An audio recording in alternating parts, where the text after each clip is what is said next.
जावेद एक 10 साल का मासूम और नेक लड़का अपने छोटे से गांव में अपनी दादी के साथ रहता था।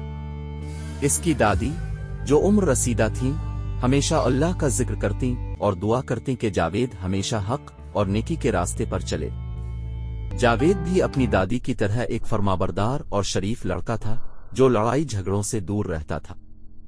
मगर गांव के कुछ शरारती लड़के उसे अक्सर तंग करते और उसकी शराफत का मजाक उड़ाते थे।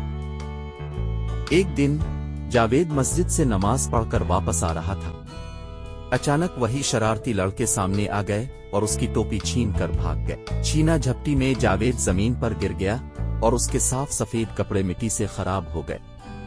वो बेबसी से जमीन पर बैठा था कि अचानक एक अजनबी शख्स, जिसे इसने पहले कभी गांव में नहीं देखा था, इसकी तरफ आता दिखाई दिया। जावेद पहले तो घबरा गया, लेकिन वो शख्स उसके करीब आया और उसकी टोपी वापस कर दी। उसने जावेद को नरमी से समझाया, बेटा, एक मोमिन को जिस्मानी और रूहानी तौर पर मजबूत होना चाहिए। हमारे नबी करीम ने फरमाया है कि ताकतवर मोमिन कमजोर मोमिन से बेहतर है, बशर्ते कि वो अपनी ताकत को सिर्फ हक और इंसाफ के लिए इस्तेमाल करे।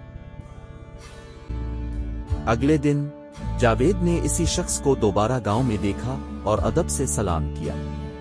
उसने पूछा, आप कौन हैं और ये आपने क्या पहना हुआ है?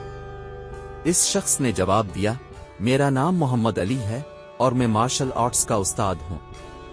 उन्होंने जावेद को बताया कि मार्शल आर्ट्स सीखने से वो न सिर्फ अपनी हिफाजत कर सकता है बल्कि अपनी जिंदगी में खुद एतमादी भी पैदा कर सकता है। जावेद उनकी बातों से बहुत मुतासिर हुआ और अगले दिन सफेद कराटे यूनिफॉर्म पहनकर मोहम्मद अली के पास पहुंच गया।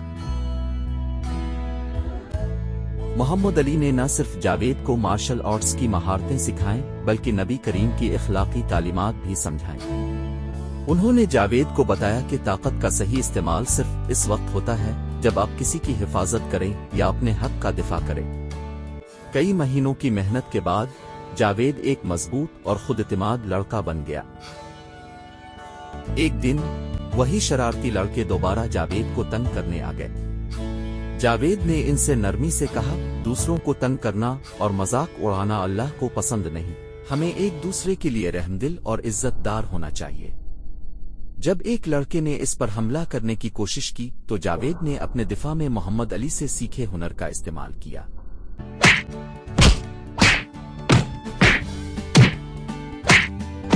लड़के हैरान रह गए और जावेद से मुआफी मांग ली। जावेद ने उन्हें मुआफ करते हुए कहा, ताकतवर वो नहीं जो दूसरों को नीचा दिखाए, बल्कि वो है जो दूसरों को मुआफ करे और अच्छाई की तरफ बुलाए। इस वाकये के बाद वो लड़के जावेद के दोस्त बन गए और जावेद के साथ मोहम्मद अली के पास मार्शल आर्ट सीखने जाने लगे। कुछ महीनों की तरबियत के बाद जावेद का इंतखाब नेशनल कराटे चैंपियनशिप के लिए हुआ। जावेद ने सख्त मेहनत की और मुकाबले में हिस्सा लिया। अपनी लगन और महारत के बाइस जावेद ने चैंपियनशिप जीत ली और पाकिस्तान का सबसे कम उम्र नेशनल कराटे चैंपियन बन गया। सबक: इस्लाम हमें मजबूत बनने और अपने हक का दिफा करने की तरगीब देता है, लेकिन ताकत का इस्तेमाल सिर्फ नेकी, इंसाफ और दूसरों की मदद के लिए होना चाहिए। एक सच्चा मोमिन वो है जो दूसरों को मुआफ करे और उन्हें अच्छाई की तरफ बुलाए। जावेद ने न सिर्फ अपने लिए एक मजबूत और नेक रास्ता चुना बल्कि अपने गांव के दूसरे बच्चों के लिए भी मिसाल कायम की।